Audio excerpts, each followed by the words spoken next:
if you can lead us in prayer, please.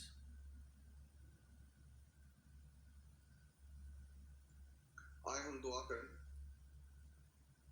عرض و سما برابر کے خالق اور مالک، دل کے اتھا گہرائیوں سے شکر گزار ہوں آج کی شام کے لیے، جب ہم آپ کی حضوری میں سربسود ہیں تاکہ آپ کے کلام کی باتوں کو آج خدا پر مل کر جان سکیں، آج خدا اس کے بارے میں سیکھ سکے، آج خدا پر ہمیں عقل اور دانائی دے تاکہ جو بھی کلام کی باتیں ڈسکس کریں، آج خدا سیکھیں، ان کو اپنی عملی زندگیوں میں اپنانے والے ہیں، اور آج خدا اس کے مطابق اپنی زندگیاں ڈھال کر آپ کی آج خدا باپ بیٹے کی آمد کے لیے اپنے آپ کو تیار کرنے والے۔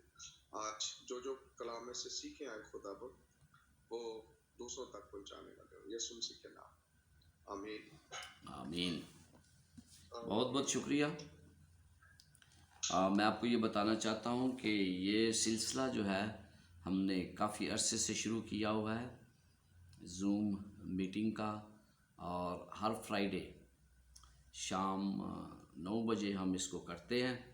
اس لیے اس کو 9 بجے کیا جاتا ہے تاکہ زیادہ سے زیادہ لوگ جو ہیں وہ اس میں حصہ لے سکیں، اور اس کے ساتھ ساتھ ہماری یہ خواہش ہوتی ہے کہ زیادہ لوگ جب کل صبح سکھائیں تو وہ بہتر طریقے سے اس کو سکھا سکیں۔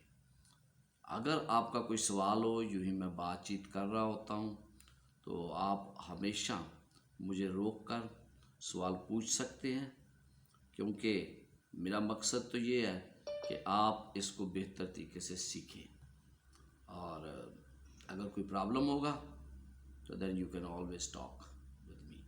تو آئیے ہم اس کو شروع کرتے ہیں۔ یہاں پر آج کا جو ہیڈنگ ہے وہ بنیادی طور پر اس بات کی عکاسی کرتا ہے کہ خداوند ہمارے ہدیوں کو پسند کرتا ہے۔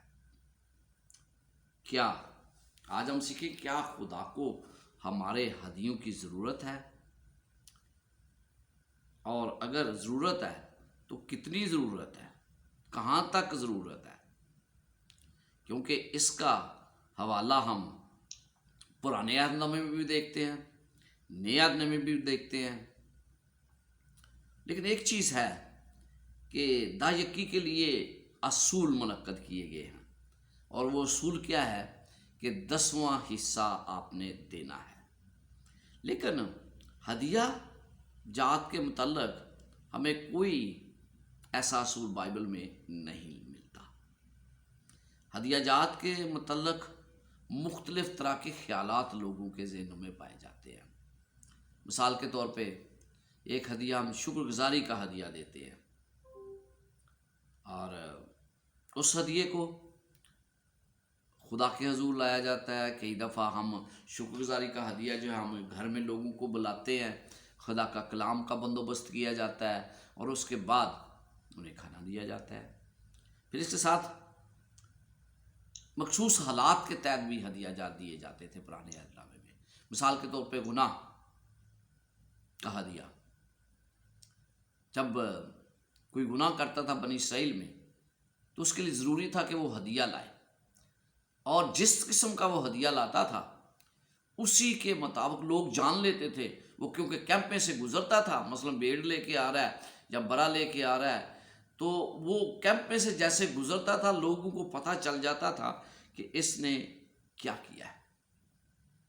اور پھر ہم کئی مقاصد کے لیے بھی ہدیہ جات دیتے ہیں، غریبوں کے لیے، یتیموں کے لیے، لوگوں کی تعلیم کے لیے۔ تو یہ تمام ہدیہ جات مختلف طرح کے ہوتے ہیں۔ ایک اور ہدیہ بھی ہے، اور وہ ہے مخصوص رقم گرجا گھر کے لیے دینا، یا بنی اسرائیل میں ہیکل کی دیکھ بھال کے لیے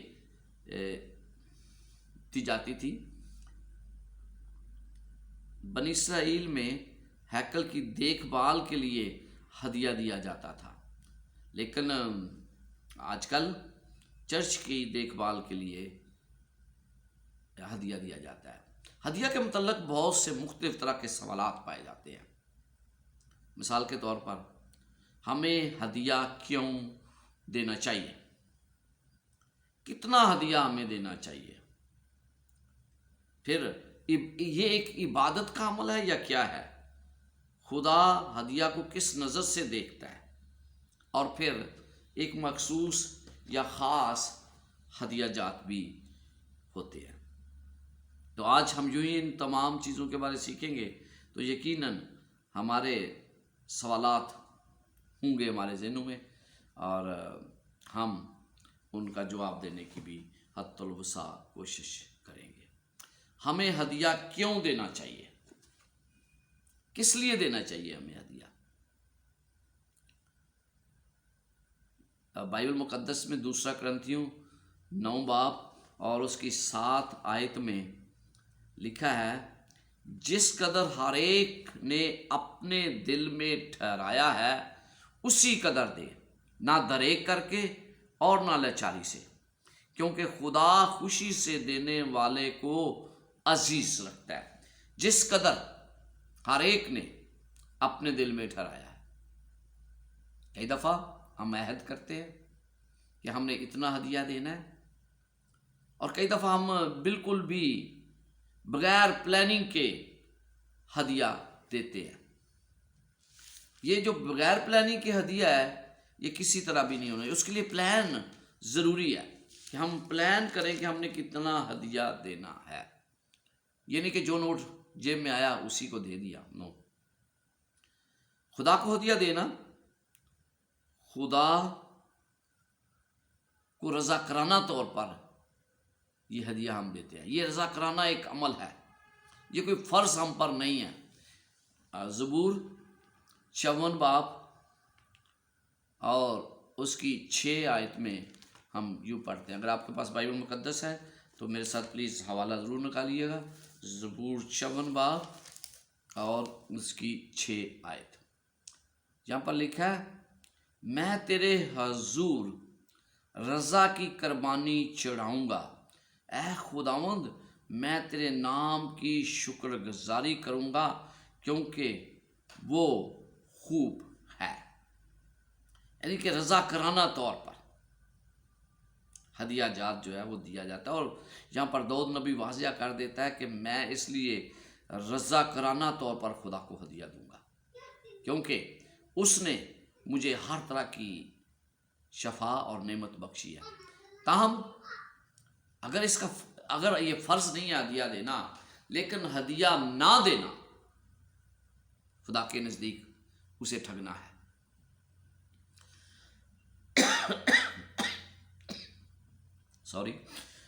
ملاکی 3 باب 8 آیت میں ہم پڑھتے ہیں کہ تم مجھے دایکی اور ہدیہ میں ٹھگتے۔ ایک طرف اگر فرض نہیں ہے ہدیہ تو پھر آپ کہیں گے کہ بھائی بھائی صاحب کیوں کہہ رہے ہیں کہ ہدیہ دینا چاہیے، لیکن دوسری طرف کیا ہے؟ دوسری طرف اگر میں ہدیہ نہیں دیتا، میں دایکی کی بات نہیں کر رہا، اگر میں ہدیہ نہیں دیتا تو اس کا مطلب میں خدا کو ٹھگتا ہوں۔ خدا کو ہماری کسی چیز کی ضرورت نہیں ہے، اور آپ یہ جانتے ہیں کہ خدا کو ہماری کسی چیز کی بھی ضرورت نہیں ہے۔ خدا کے پاس سب کچھ ہے۔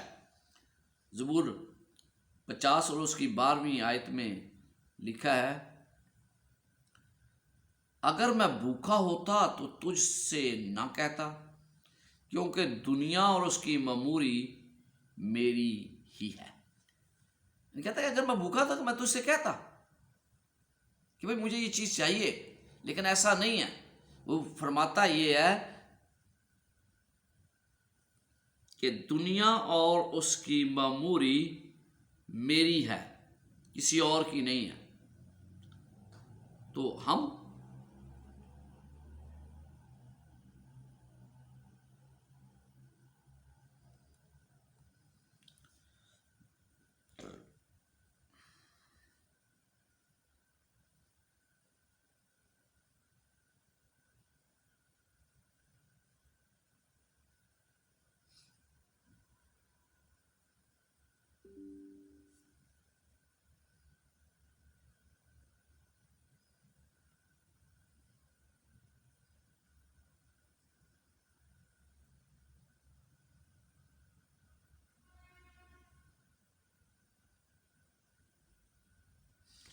I'm sorry again، ایسا اس میں ہو رہا ہے، لیکن we will try our best to finish it soon now.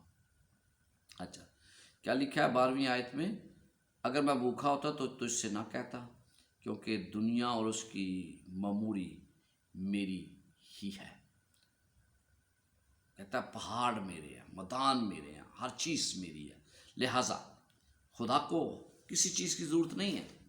لیکن وہ پھر کیوں کہتا ہے کہ ہمیں ہدیہ جات دینا چاہیے؟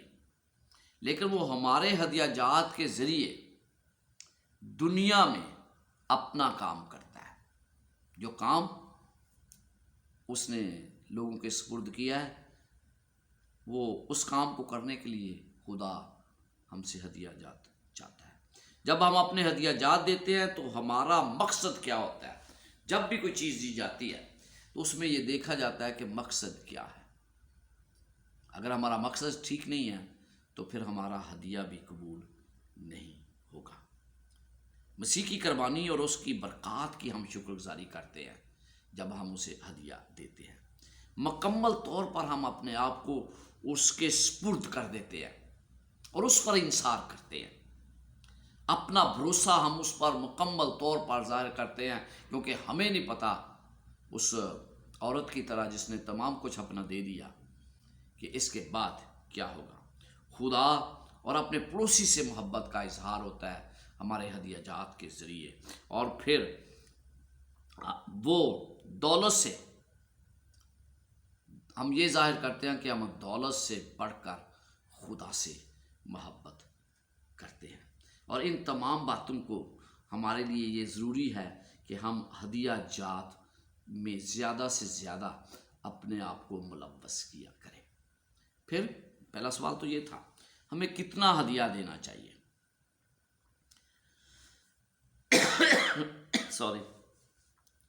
بلکہ ہر مرد جیسی برکت خداوند تیرے خدا نے تجھ کو بخشی ہو اپنی توفیق کے مطابق دے۔ کیا لکھا ہے؟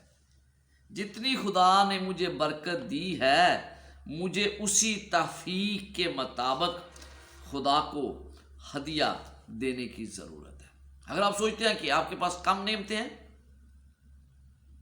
تو پھر آپ کی مرضی ہے، لیکن اگر آپ سوچتے ہیں کہ خدا نے آپ کو برکت دی ہے تو پھر ہدیہ دینا ان نعمتوں کا شکر ادا کرنا ہے جو خدا نے ہمیں دی۔ ہم اس کے حقدار نہیں تھے، لہذا سمجھ سکتے ہیں کہ ہدیہ برکات کے تناسب کے ذریعے اس کا تعین کیا جاتا ہے۔ جتنی برکات خدا نے مجھے دی ہیں میں اسی کے وسیلے سے ان کا تعین کرتا ہوں کہ یہ برکات خدا نے مجھے دی ہیں، لہذا مجھے ہدیہ اسی کے حساب سے دینا ہے۔ تو اس لیے ہدیے اب کوئی مقرر نہیں ہے کہ کتنا مجھے دینا ہے، لیکن اتنا ضرور ہے کہ جو خدا نے برکات دی ہیں مجھے اسی کے مطابق اس کو ہدیے کو دینا۔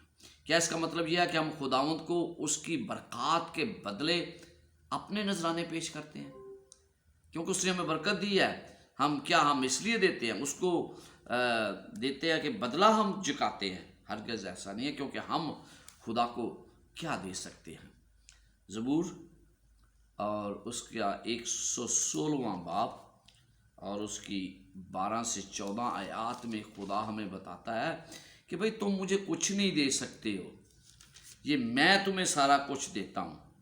12ویں آیت، خداوند کی سب نعمتیں جو مجھے ملی، کس کی نعمتیں ہیں؟ خدا کی نعمتیں ہیں، میں ان کے عوض میں اسے کیا دوں؟ میں ایک خاکسار اسے کیا دے سکتا ہوں؟ جو نعمتیں خدا نے مجھے دی ہیں میں اس کے عوض اسے کیا دے سکتا ہوں؟ کچھ بھی میں نہیں دے سکتا۔ میں نجات کا پیالہ اٹھا کر خداوند سے دعا کروں گا، میں خداوند کے حضور اپنی منتیں اس کی ساری قوم کے سامنے پوری کروں گا۔ تو جو خدا نے مجھے برکات دی ہیں اسی کے تناسب سے میں خدا کو ہدیہ دیتا ہوں۔ بہت بڑا واضح ہے یہاں پر، ہم خدا کو جو اس نے ہمارے لیے کیا ہے اس کے لیے ہم کچھ بھی ادا نہیں کر سکتے۔ ہم اس کی نعمتوں کا جواب شکر گزاری کے ذریعے دیتے ہیں۔ جو نعمتیں اس نے دی ہیں اس کی ہم شکر گزار ہیں، اس لیے ہم اسے ہدیہ جات دیتے ہیں۔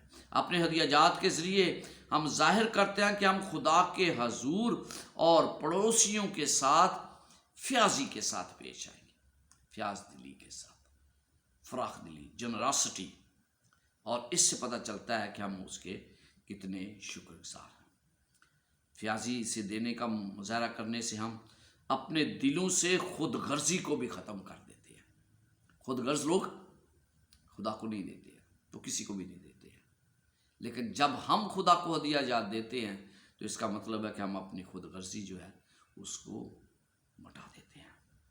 خداوند کو ہدیہ دینا ایک مسیحی فرض ہے جس کے روحانی اور اخلاقی اثرات ہیں۔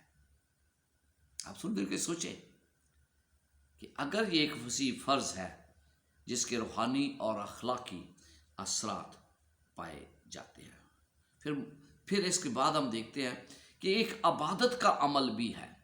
زبور نویس کہتا ہے خداوند کی ایسی تمجید کرو جو اس کے نام کے شائع ہیں، ہدیہ لاؤ اور اس کی بارگاہوں میں آؤ۔ یعنی یہاں پر بڑا واضح طور پر بتایا گیا ہے کہ مجھے اور آپ کو ہدیہ خداوند کے حضور لانے کی ضرورت ہے۔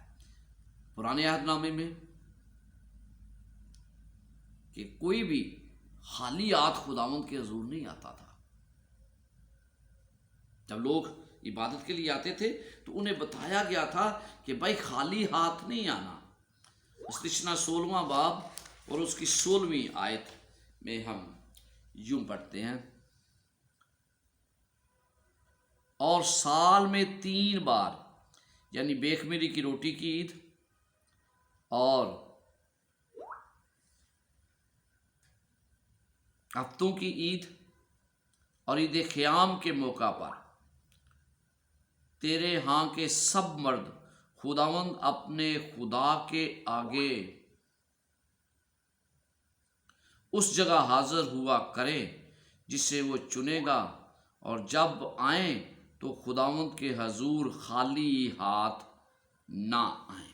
اور جہاں پر ہمیں یہ واضح طور پر بتا دیا گیا ہے کہ مجھے اور آپ کو کبھی بھی، یہاں پر لکھا گیا ہے کہ جب لوگ خدا کے حضور آتے ہیں تو پھر وہ خالی ہاتھ نہ آئیں، کیونکہ خالی ہاتھ جو 16ویں آیت میں لکھا ہے نا، میں نے ابھی پڑھا، شاید لائن کٹ گئی تھی، میں دوبارہ پڑھ دیتا ہوں۔ لکھا ہے اور سال میں 3 بار یعنی بے خمیری روٹی کی عید اور ہفتوں کی عید اور عید خیام کے موقع پر 3 تیرے ہاں کے سب مرد خداوند اپنے خدا کے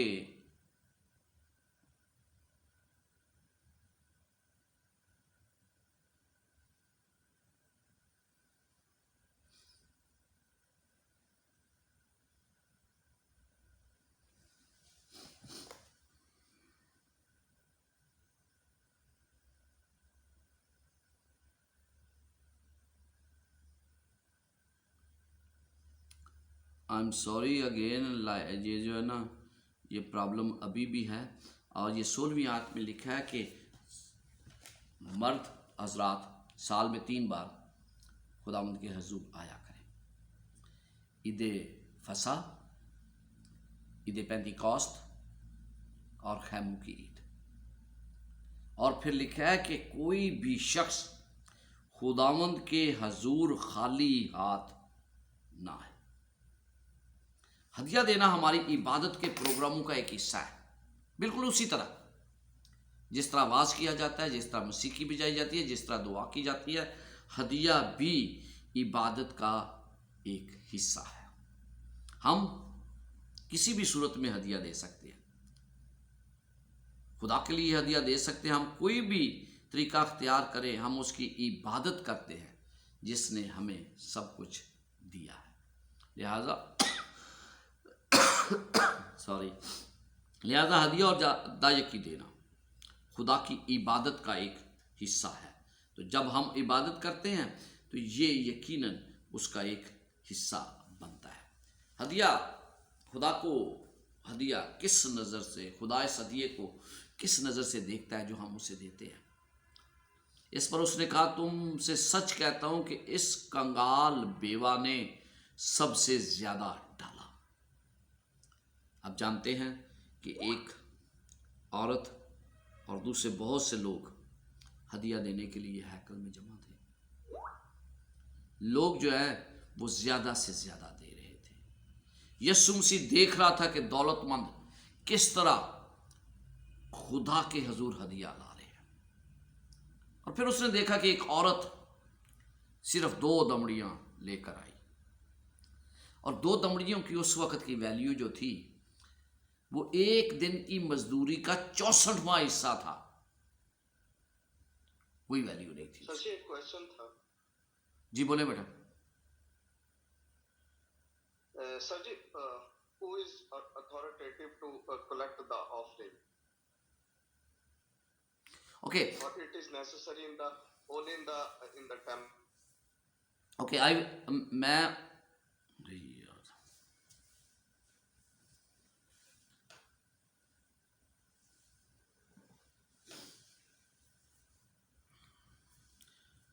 اچھا کس کو اتھارٹی ہے ہدیہ اکٹھا کرنے کی؟ دیکھیں یہ صرف چرچ میں ضروری ہے کہ جو پاسٹرز جیسے گھروں میں جاتے ہیں اور وہ چندہ لیتے ہیں؟ دیکھیں ہمارا نظام جو ہے نا، میں اپنی کلیسیا کے نظام کی بات کر رہا ہوں، ہم اس امبریلا کے اندر آتے ہیں، ٹھیک ہے نا، جو ایک طریقہ کار واضح کیا گیا ہے، اور اس میں یہ ہے کہ ہم وہ تمام ہدیہ جات جو ہیں وہ کلیسیا میں پیش کرتے ہیں۔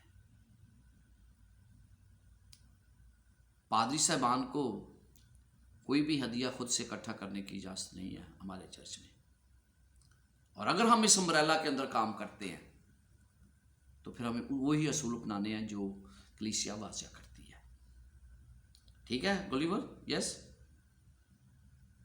سر what the Bible say about that؟ آپ دیکھیں بائبل جو ہے اس میں دایکی کا تو ضرور ذکر کیا گیا ہے کہ اس کے اس کام کے لیے استعمال ہوئی، اور پچھلے ہفتے ہم نے اس کے بارے میں بڑی اچھی طرح تفصیل سے بات کی تھی۔ ہدیہ جات جو ہیں وہ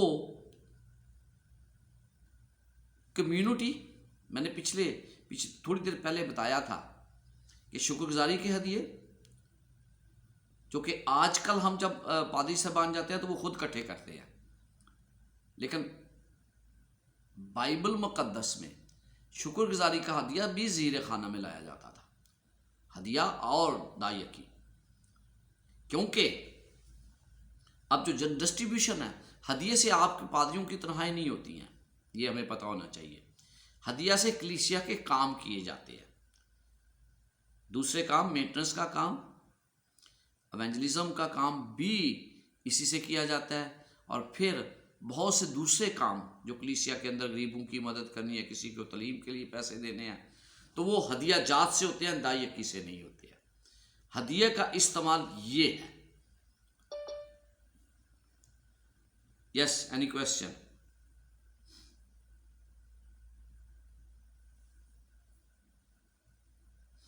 دیکھیں اگر آپ کہتے ہیں کہ بھائی میں نے پرائیویٹ کرنا ہے تو پھر آپ وہ ہدیہ جات رکھ بھی سکتے ہیں، کیونکہ آپ کسی امبریلا کے اندر نہیں آتے ہیں۔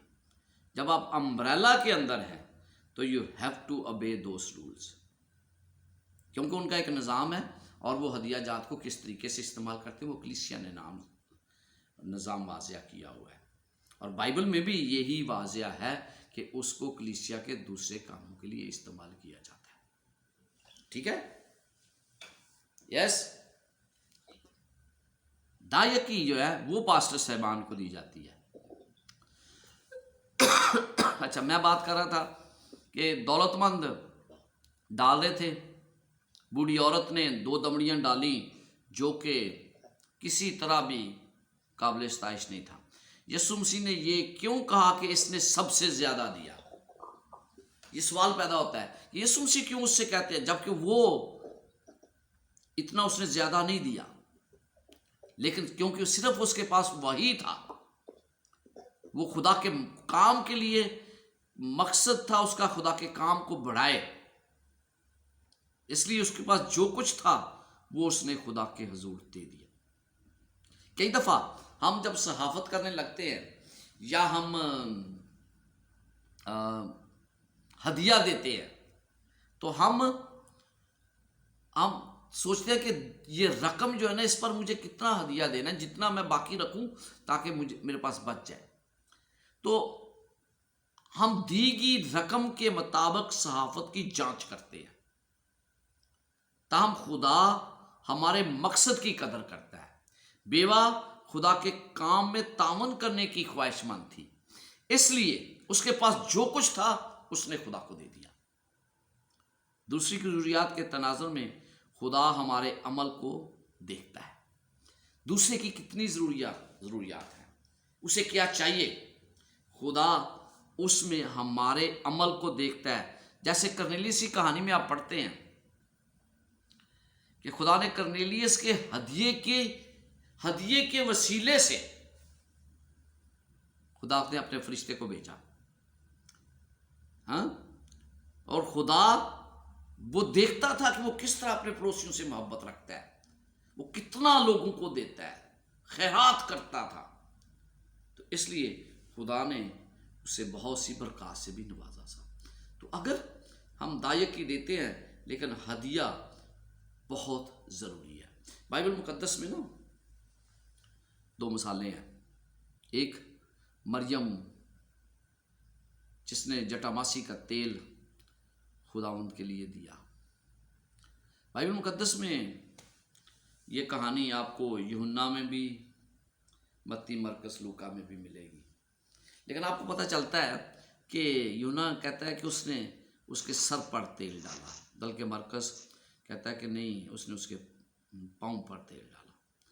مریم کا ہدیہ جو ہے نا وہ خاص ہدیہ تھا، اس نے کوئی نقدی نہ دی، لیکن گولیور میں 1 منٹ بات ختم کر لوں، لیکن اس کی قیمت بہت زیادہ تھی، 10 مہینے کی تنخواہ کے برابر وہ تیل دیا گیا، وہ عطر جو ڈالا اس نے وہ 10 مہینے کی تنخواہ کور کرتا تھا۔ خداوند نے روپے پیسے کے علاوہ بہت سی چیزیں ہمیں دی ہیں، اور خدا ان چیزوں پر بھی ہدیہ قبول کرتا ہے۔ ہم خاص مقاصد اور کلیسے ضروریات کے مطابق ہدیہ دے سکتے ہیں۔ ہماری اپنی کوششیں اور وقت بھی خدا کے لیے ایک ہدیہ ہے۔ یہ ایک مثال ہے۔ دوسری مثال ہمیں اعمال 4 باب اور 37 آیت میں ملتی ہے۔ برناباس نے زمین فروخت کی اور تمام کچھ اس نے لا کر شاگردوں کے پاؤں میں رکھ دیا۔ اس نے ایک کھیت بیچا اور پوری قیمت رسولوں کو لا کر دے دی۔ وہ دوسروں کے لیے فراخ دلی کی مثال بن گیا، ایک بہت بڑی مثال دوسروں کے لیے۔ دنیا بھر میں بہت سی ایسے لوگ ہیں، اپنی جائیداد فروخت کر دیتے ہیں، اپنی جائیداد خدا کے لیے دیتے ہیں، ان کے اندر یہ جذبہ پایا جاتا ہے۔ مختصر طور پر میں آپ کو یہ کہنا چاہتا ہوں کہ خدا کے لیے بہت سے لوگوں نے بہت کچھ دیا ہے۔ خدا کسی بھی طرح کا ہدیہ قبول کر لیتا ہے۔ تو یہ ضروری ہے کہ ہم جب بھی خدا کے لیے کچھ چیز دیتے ہیں تو اس بات کو ہمیشہ مد نظر رکھیں کہ خدا خوشی سے دینے والے کو عزیز رکھتا ہے۔ تھوڑی دیر کے لیے سوچیں، جو دائیکی ہے نا وہ ہم پر فرض ہے، لیکن میں اپنی جب دائیکی کے بعد ہدیہ دیتا ہوں تو وہ رضا کرانا ہے۔ اس سے حقیقت میں پتہ چلتا ہے کہ میں خدا کے اور اس کی قوم کے لیے اور اس کے لوگوں کے لیے کتنا فکر مند ہوں۔ دائیکی جو ہے وہ پاسٹرز کا ہے، وہ پیسہ پاسٹرز کا ہے۔ اسی لیے آپ نے دیکھا ہوگا کہ پادری صاحبان بھی ہدیہ دیتے ہیں، دائیکی دیتے ہیں، جو کہ ضروری ہے۔ خدا کسی کا ہدیہ اس لیے نہیں لیتا کہ اسے کی ضرورت ہے، اور اس کے بغیر اس کے نام کو جلال نہیں مل سکتا۔ یا خدا اس رقم کے بغیر غریب ہو جائے گا، بلکہ ہدیہ لینا اس کے لوگوں کے اپنے مفاد میں ہے کہ خدا ان سے ہدیہ لیتا ہے، اس کے لیے وہ اپنی وہ چیزیں جو حقیقت میں خدا کی ہیں انہیں اور زیادہ بڑا کر دیتا ہے جب ہم اس کو لٹاتے ہیں۔ رضا کرانہ اور عاجزی کے ساتھ دیا گیا ہدیہ دینے والے کو بہترین نعمتوں سے نوازتا ہے، خدا بہترین نعمتوں سے اسے نوازتا ہے، خدا اسے شکر گزاری کی قربانی کے طور پر لیتا ہے، وہ ہمارے سونے اور چاندی کو ایک ثبوت کے طور پر مانگتا ہے اور قبول کرتا ہے کہ ہمارے پاس جو کچھ ہے اسی کا ہے، خالص محبت کے بغیر، غور سے سنیے گا، خالص محبت کے بغیر سب سے قیمتی ہدیہ بھی ناقص ہے اور خدا اسے قبول نہیں کرتا۔ یس، گاڈ بلیس یو آل۔ یس، سوال گولیور۔ سر ایک تو وہ جو آپ نے شیئر کیا تھا کہ 10 مہینے کی سیلری، سو یہ وہ مطلب مجھے تو مطلب میں نے کوئی ایسا پڑھا نہیں ہے کہ وہ مطلب کیا کوئی جاب کرتی تھی، ایون تو اس کے بارے میں کچھ اور مشہور تھا، تو وہ تو سیلری پرسن نہیں تھی، مطلب یہاں آج کل کے دور میں کامن اس کی جو ویلیو ہے یا ہم اس کی ویلیو لگائی گئی ہے آج کل کے حساب سے اس کی ویلیو لگائی گئی ہے کہ ایک عام آدمی کی شخص جو ہے نا اس کی سیلری 10 مہینے کی بنے تو وہ جٹاماسی کا جو عطر ہے نا وہ خریدا جا سکتا ہے۔ جی جی جی، اس کا مطلب آج کل کے دور یس، حساب لگایا، تخمینہ لگایا گیا ہے۔ جی ٹھیک ہے، تھینک یو سر۔ اچھا سر جی، دوسری بات جو ایک بڑی اچھی تھاٹ میں شیئر کرنا چاہتا ہوں، لاسٹ ٹائم بھی کیونکہ اسی کے بارے میں تھا، دائیکی کے بارے میں تھا لاسٹ، یا وہ دائیکی کے بارے میں تھا، اس دفعہ جو ہدیہ کے بارے میں ہے۔ جی تو سر جی ایک تھاٹ میں نے شیئر کیا تھا جب لاسٹ ٹائم سیکھ رہے تھے کہ ایک جو خادم ہے وہ خدا کے کام کو کرتا ہے، اور ایون دو اس کے ساتھ ساتھ ہی ایز اٹ از جو ہدیے اور دائیکیاں دیتے ہیں وہ بھی ایک اس کام کو بڑھانے کے لیے ایک اچھا سورس ہے۔ اگر کوئی خادم نہیں ہے لیکن وہ چندہ دائیکی دیتا ہے تو وہ بھی خادم کی طرح ہی خدا کے کام کو بڑھانے کا ایک سورس ہے۔ تو اٹس مین کہ اگر ہم خادم نہیں ہیں یا کلام نہیں سناتے لیکن ہم اس طرح خدا کے کام کو آگے میں پیرالل طریقے سے ہم کر رہے ہیں as the servant of God doing the work of God, so as it is جو کامن پرسن ہے وہ اپنے ہدیہ جات کے ذریعے سے خدا، جب ہم دائیکی دیتے ہیں تو اس کا مطلب یہ ہے کہ ہم اس میں حصہ ڈال رہے ہیں، خدا کے ایونجلسٹک کام میں حصہ ڈال رہے ہیں، کیونکہ ہم ان کی دیکھ بھال کر رہے ہیں جو اس کام کو کرتے ہیں، تو اس کے عوض ہم حصے دار ہیں اس کام میں۔ جب آپ ہدیہ جات اور دائیکی خدا کو دیتے ہیں تو آپ اس کے کام میں حصے دار بنتے ہیں، equal partner with God. Thank you very much. Any other